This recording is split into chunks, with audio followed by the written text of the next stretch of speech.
शासकीय कर्मचाऱ्यांना 60 वर्षात रिटायर करता 65 वर्षावरील रिक्षा चालकांना सन्मान निधी देताय, हा कुठला न्याय?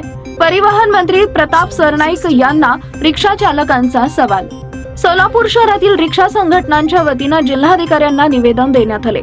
प्रशासनानं आनंद दिघेंच्या नावाने रिक्षा चालकांसाठी कल्याणकारी मंडळ स्थापन करण्यात आले, मात्र हे रिक्षा कल्याणकारी मंडळ फसवणूक करणारे कल्याणकारी मंडळ आहे, अशी संतप्त प्रतिक्रिया संघटनेचे अध्यक्ष रियाज सय्यद यांनी दिली आहे।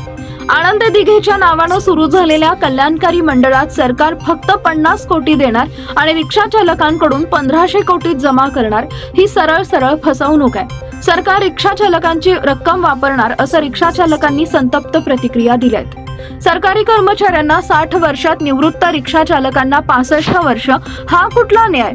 राज्य सरकार सरकारी कर्मचाऱ्यांना 60 वर्षात निवृत्त करते, निवृत्तीनंतर त्यांना निवृत्ती वेतन दिलं जातं, मात्र रिक्षा चालकांना कल्याणकारी मंडळांकडून असं लाभ दिले जात नाहीत। उलट परिवहन मंत्री प्रताप सरनाईक यांनी 65 वर्षानंतर रिक्षा चालकांना एकदाच सन्मान निधी म्हणून 10,000 रुपये दिले जाणार आहे। वाहतूक संघटनेचे अध्यक्ष रियाज सय्यद यांनी व रिक्षा चालकांनी प्रतिक्रिया देताना सांगितलं, आम्हाला सन्मान निधी नको तर निवृत्ती वेतन पाहिजे। परिवहन मंत्री प्रताप सरनाईक यांनी सन्मान निधीचा निर्णय मागे घेऊन निवृत्ती वेतनाची घोषणा करावी, अशी मागणी रिक्षा चालकांनी केली आहे। यावेळी प्रदीप आबा शिंदे, अल्ला बख्श शेख, इम्रान शेख, इरफान कल्याणी, रमेश बनसोडे, शंकर राऊत, अशोक बनसोडे, नागेश वाघमारे, नईम जमादार, मोईन शेख, मुन्ना पटेल। काय वाटतं तुम्हाला हे 65 वर्षाचं जे नियमावली जे दिलंय, 65 वर्ष झाल्यानंतर फक्त 10,000 एकदा मिळणार, काय वाटतं तुम्हाला?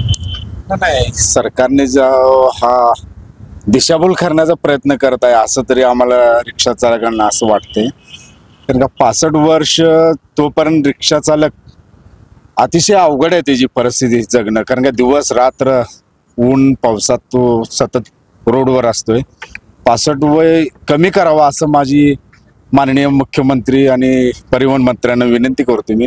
एक 60 तरी करा निदान, की जेणेकरून त्याला तुम्ही जे कल्याणकारी मंडळ स्थापन केले, कुठंतरी आम्ही इतके वर्ष, आज जवळजवळ मी स्वतः 33 वर्ष झाले रिक्षा चालवतोय, त्या कल्याणकारी मंडळासाठी आम्ही पण लढा दिलेला आहे आणि माननीय माजी मुख्यमंत्री एकनाथजी शिंदे साहेबांनी कल्याणकारी मंडळ रिक्षा चालकांचं, टॅक्सी चालकांचं स्थापन केलं, त्याप्रमाणे निदान त्याचा 1% तरी भाग आम्हाला मिळावं, वयोमान कमी करावं अशी माननीय मुख्यमंत्र्यांना या आम्ही वाहतूक संघटना संयुक्त महासंघाच्या माध्यमातून सांगू इच्छितो। जय हिंद, जय महाराष्ट्र, जय महासंघ। आज तुम्ही परिवहन मंत्री यांनी जे स्टेटमेंट केलं, त्या स्टेटमेंट बद्दल तुम्ही जिल्हाधिकारी साहेबांना निवेदन देण्यासाठी आला, तर काय तुमचं निवेदन आणि काय तुमचं प्रमुख मत? आज वाहतूक संघटना संयुक्त महासंघातर्फे जे परवा दिवशी प्रताप सरनाईक परिवहन मंत्री यांनी जे स्टेटमेंट दिलं होतं की आम्ही 65 वर्षावरील रिक्षा चालकांना सन्मान निधी म्हणून 10,000 रुपये देणार आहे, पण हे सरासर फसवणुकी आहे।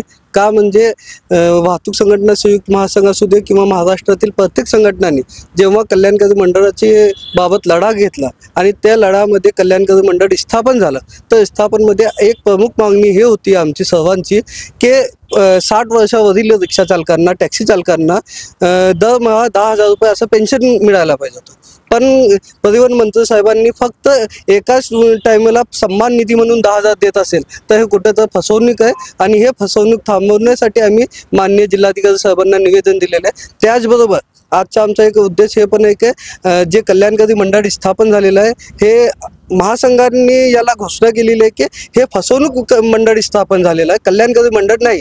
का म्हणजे 50 कोटी सरकारचे अनुदान आहे आणि 200 कोटी रुपये जे चालकांचेच आहे, क्योंकि जवळपास 25 लाख चालक आहे आणि रजिस्ट्रेशन फी 500, 300 रुपये सभासद फी, एक रिक्षा चालकांना 800 रुपये फी घेण्यामागे 200 कोटी रुपये, 25 लाख रिक्षा चालकांचे 200 कोटी रुपये आमचे जमा होणार आहे आणि सरकार निधी देत आहे फक्त 50 कोटी। म्हणजे कुठं तर आमचाच पैसा घेऊन आमचाच कल्याण करण्याचा यांचा हेतू आहे, असं कल्याणकारी मंडळ चालत नसून आम्हाला चालक कल्याणकारी मंडळ ज्याप्रमाणे बांधकाम कामगारांचे कल्याणकारी मंडळ आहे, त्याचप्रमाणे रिक्षा चालकांचे कल्याणकारी मंडळ असावा अशी आमची अपेक्षा आहे। कल्याणकारी मंडळ कोण स्थापन केलं?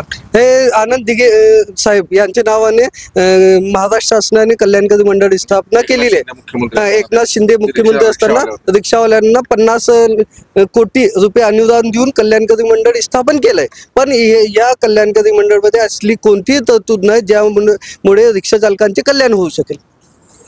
मला आता तुम्ही म्हणता की सन्मान निधी योजना जी आणली ती फक्त एकदाच 10,000 रुपये देणार का? हा. नंतर life- नाही परिवहन मंत्र्यांनी सांगितलेलं आहे की एकदाच आम्ही त्यांना सन्मान करून 10,000 रुपये देणार. मग पुढचं जगणं कसं होणार रिक्षा चालकांचं, आमचं जगणं पुढचं कसं होणार या विषयावर आम्ही निवेदन देण्यात आलेलं आहे. नाही, म्हणजे आता एकदा फक्त मला पेन्शन पाहिजे असं तुमचं म्हणणं आहे. हा.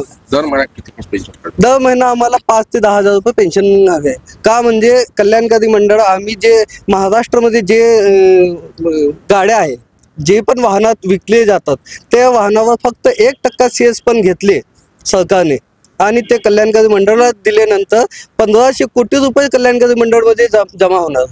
पण सरकार काय करत आहे फक्त 50 कोटी देऊन एक लुबाडण्याचं काम आणि चालकांना शांत बसवण्याचं काम करत आहे. आता त्या कल्याणकारी मंडळाच्या सदस्य होण्यासाठी काय पात्रता आहे? कल्याणकारी मंडळ सदस्य होण्यासाठी पहिले तर जे संघटना आहे संघटनेचे 2 सदस्य आणि जिल्हाधिकारी यांच्या अध्यक्षतेखाली ते कल्याणकारी मंडळ जिल्हा नियोजन समितीकडे देण्यात येणार आहे आणि बाकीचे महाराष्ट्रामध्ये परिवहन खात्यामध्ये ते देण्यात आलेले आहे. ते पात्रता काय झालं म्हणजे त्याला रिक्षा चालकाचं परमिट आणि बॅच लायसन असणे गरजेचं आहे.